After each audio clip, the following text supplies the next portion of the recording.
Hello, welcome to Virgo Philippines. So, ito yung reading natin for Virgo, Sun, Moon, Rising, Venus, Jupiter, Virgos. Take only what resonates. By the way po, patulog na kasi patulog na kasi ako kaya hindi na ako masyado nag-ayos ngayon.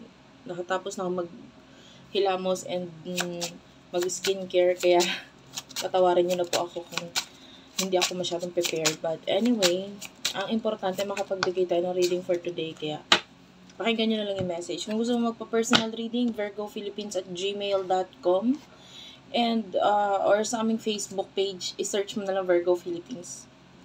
Ay, hashtag Virgo Philippines doon sa Facebook page. Okay. So, let's start. You do have here 8 of Hearts. Followed by the 6 of Hearts. Oh, 3 of Hearts. It's at the bottom of the deck. Gusto kong energy mo ngayon. I feel so in love. Ganon. Pero, hindi sa lahat ng Virgo. Kung nasasaktan ka ngayon, kung broken-hearted ka, pwedeng hindi para sa iyo reading, ibigay mo sa iba. Or, yung iba naman sa inyo, pwedeng ito yung person mo. Okay? Person na kakonect mo. So, I feel a lot of love dito sa connection nito. Sa energy mo.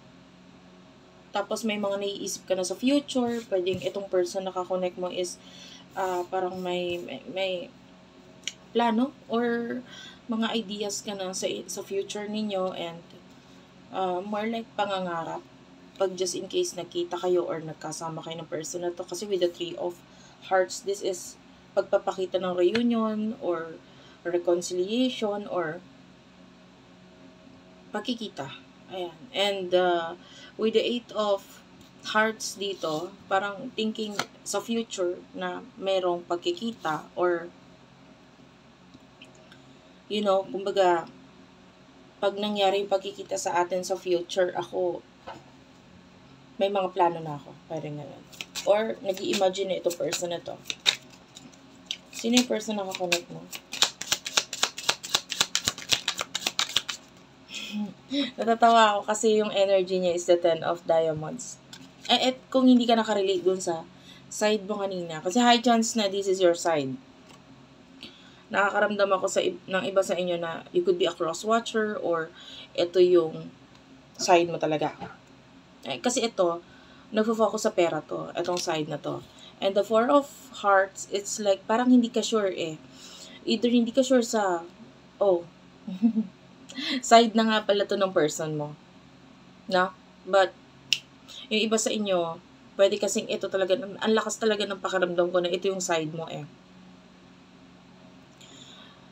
So, itong side ng person mo, nakikitaan natin ito ng pagka-focus sa pera. No? Na parang hindi siya sigurado pa sa inyo.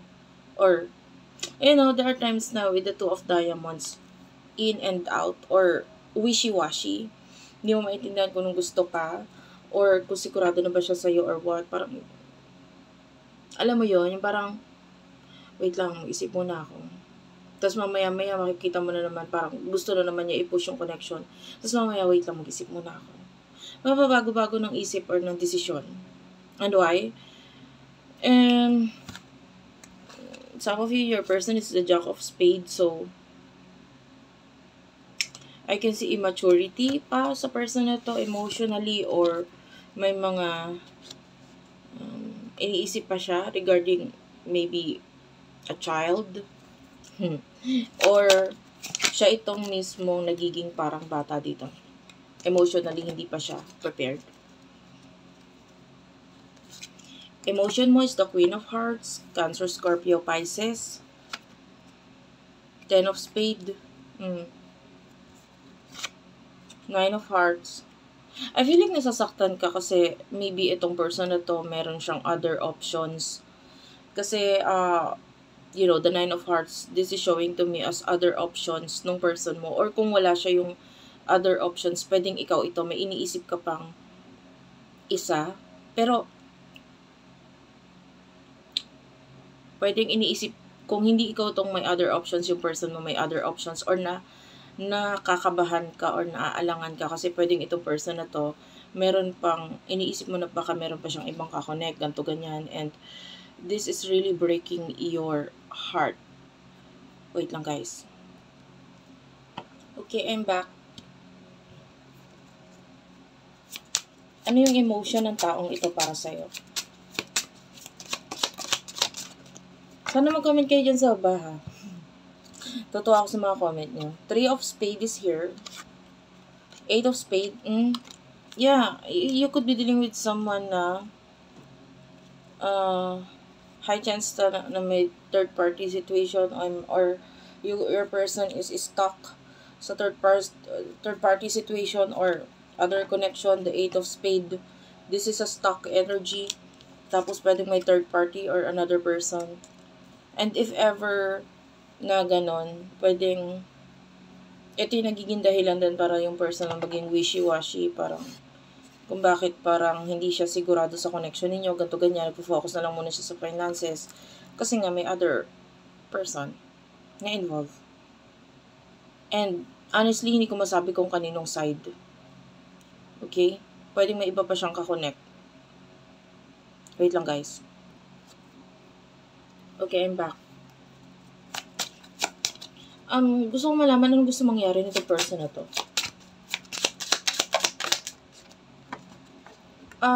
Four of Clover. Sa ngayon, gusto niya ng stability, lalo na pagdating sa pera. Kasi high chance talaga, guys, yung iba sa inyo, ito yung side mo. Kasi parang yun yung gustong mag-focus nito ng person nito sa pera, sa finances, gusto niya mag-focus sa buhay niya. Lalo na pagdating sa stability niya sa pera niya. The 5 of Diamonds is here. Gusto niya ng changes. Pagdating sa mga problem. Kasi maraming nawala eh. Maraming nawala, naubos, pwedeng ganun, or financially may mga pinagdadaan na itong taong to. Naging dahilan para, teka lang, finances muna ako. Okay. So, what will happen in the near future for the both of you? But, nakikita natin that you really do like this person a lot. Gusto mo siya. And doon na yung yeah, you do have the Ace of Hearts. This is you. You love the person. You like the person. Hindi mo nakaya. The 5 of Hearts is here.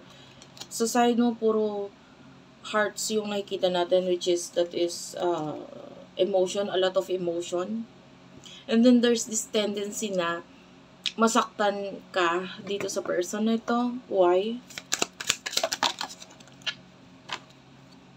The 2 of Spades, maybe because some kind of decision, pwedeng,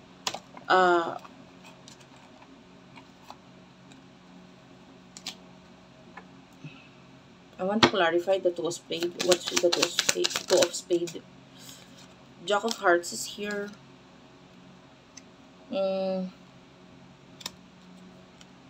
Kasi pwedeng nakikitaan mo ng person na to ng immaturity pagdating sa kanyang pagdedesisyon.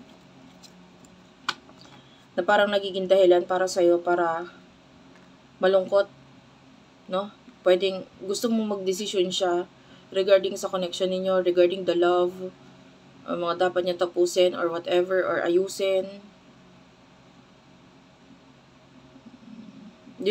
I feel like you want this person to choose you, or gusto mong piliin ka niya. The 6 of Clover is here, like,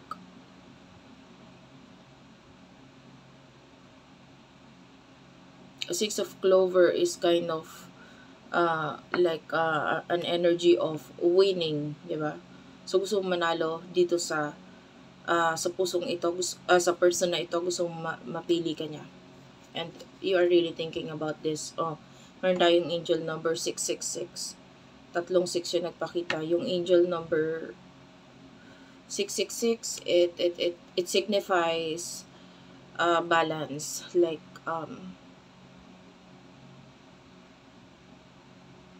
pwede mo ring i-search yun sa Google para mas mabigyan ka ng information ano yung 666 and ano yung maaaring guide niya para sa'yo. But, yeah. Some of you feel like it's wrong. Ayan, another 6 here with the 6 of Diamonds. So, apat na yung 6 na nagpakita, no? Pwedeng meron din tayo ditong tatlong 4. 4, 4, 4. Four of spade, four of clover, at saka ace of clover. Six of spade is here. So, in the future, sa side ng person mo, alam mo, number 4 kasi, kung sa side mo, nakakita tayo ng angel number 666, like balance energy, gusto mo maging balance, and you feel like itong person na to ang magbabalance sa'yo, or magiging mas kompleto, magiging mas maayos kung nandyan siya, mas magiging balance yung buhay mo. Pwedeng, ngayon, nakakaramdam ka ng parang may kulang, but then pag dumating itong person na to, pwedeng yung mga kakulangan na yun ay mawala na, parang ganun. And yeah, yung person na to, 444 is about stability. So, ano talaga focus niya? Gusto niya maging stable muna. Kasi ang hirap din naman, no, na mag-focus sa love and so on and so forth, diba? Alam mo yon, parang sa sarili niya, alam niyang hindi pa siya okay.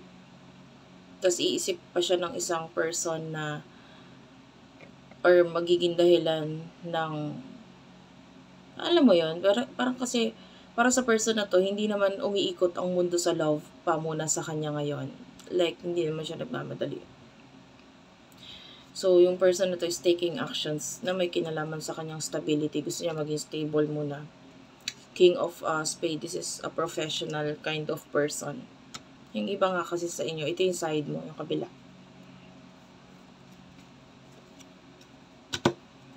Laging nagpapakita yung 4 doon. So, anong dapat gawin? No Virgo.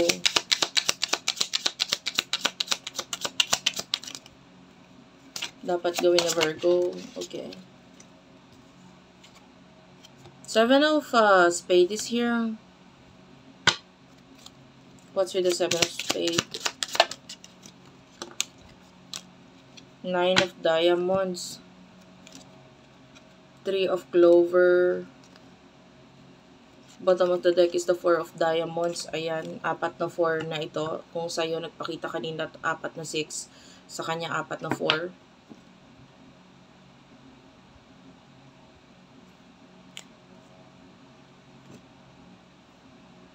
I feel like ang kailangan mo munang gawin ngayon is 3 of clover. This is showing to me as like, okay, iniisip mo yung tao, maybe itong person na tas malayo sa'yo, and iniisip mo siya, you miss the person. There are times na pag hindi kayo nagkakaroon ng connection, communication, na may miss mo talaga siya. 9 of diamonds is here, so